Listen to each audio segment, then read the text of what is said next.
ইয়াজুজ মাজুজ এরা তুরস্কের বংশোদ্ভূত দুটি জাতি। কুরআন মাজিদে এ জাতির বিস্তারিত পরিচয় দেয়া হয়নি। হাদিস শরীফে বলা হয়েছে তাদের নাক চ্যাপ্টা, ছোট ছোট চোখ বিশিষ্ট।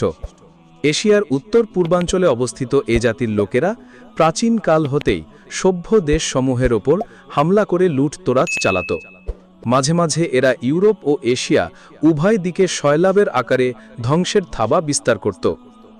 বাইবেলের আদি পুস্তকে 10ম অধ্যায়ে তাদেরকে হযরত নূহ আলাইহিস সালামের পুত্র ইয়াকেলের বংশধর বলা হয়েছে। মুসলিম ঐতিহাসিকগণ ও একথাই মনে করেন রাশিয়া ও উত্তর চীনে এদের অবস্থান বলে বর্ণনা পাওয়া যায়। সেখানে অনুরূপ চরিত্রের কিছু উপজাতি রয়েছে যারা তাতারি, মঙ্গল, হুন ও সেথিন নামে পরিচিত। তাছাড়া একথাও জানা যায় তাদের আক্রমণ থেকে আত্মরক্ষার জন্য কম্পেসের দক্ষিণাঞ্চলে দরবন্দ ও দারিয়ালের মাঝখানে প্রাচীর নির্মাণ করা হয়েছিল।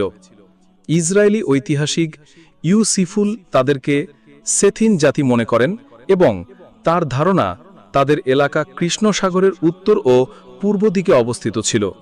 জিরোমের বর্ণনা মতে মাজুজ জাতির বসতি ছিল ককেশিয়ার উত্তরে কাস্পিয়ান সাগরের সন্নিকটে। ইয়াজুজ এবং মাজুজের উদ্ভব। ইয়াজুজ এবং মাজুজ হচ্ছে আদম সন্তানের মধ্যে দুটি গোত্র, যেমনটি হাদিসে এবং বিভিন্ন গ্রন্থে বর্ণিত হয়েছে। তাদের মধ্যে কিছু মানুষ অস্বাভাবিক বেটে, আবার কিছু অস্বাভাবিক লম্বা।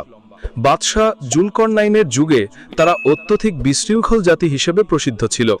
অনিষ্টতা থেকে মানুষকে বাঁচাতে জুলকরনাইন তাদের প্রবেশপথ বৃহৎ প্রাচীর নির্মাণ করেছিলেন। নবী করিম সাল্লাল্লাহু আলাইহি ওয়াসাল্লাম বলে গেছেন যে ঈসা নবী অবতরণের পর তারা সেই প্রাচীর ভেঙে বেরিয়ে আসবে। আল্লাহর আদেশে ঈসা আলাইহিস সালাম মুমিনদেরকে নিয়ে তুর পর্বতে আশ্রয় নেবেন। অতঃপর স্কন্ধের দিক থেকে এক প্রকার পোকা সৃষ্টি করে আল্লাহ পাক তাদেরকে ধ্বংস করবেন। নিচে এ সম্পর্কে বিস্তারিত আলোচনা করা হলো। ঐতিহাসিক সেই প্রাচীন নির্মাণ জুলকরনাইনের আলোচনা করতে গিয়ে আল্লাহ পাক বলেন, আবার সে পথ চলতে লাগলো। অবশেষে যখন সে 2 পর্বত প্রাচীরের মধ্যস্থলে পৌঁছল, তখন সেখানে এক জাতিকে পেল যারা তার কথা একেবারেই বুঝতে পারছিল না। তারা বলল, হে জুলকরনাইন, ইয়াজুজ মাজুজ দেশে অশান্তি সৃষ্টি করেছে। আপনি বললে আমরা আপনার জন্য কিছু কর ধার্য করব, এই শর্তে যে আপনি আমাদের ও তাদের মধ্যে একটি প্রাচীর নির্মাণ করে দেবেন। সে বলল, আমার পালনকর্তা আমাকে যে সামর্থ্য দিয়েছেন তাই যথেষ্ট। অতএব তোমরা আমাকে শ্রম দিয়ে সাহায্য করো, আমি তোমাদের ও তাদের মধ্যে একটি সুদৃঢ় প্রাচীর নির্মাণ করে দেব। তোমরা লোহা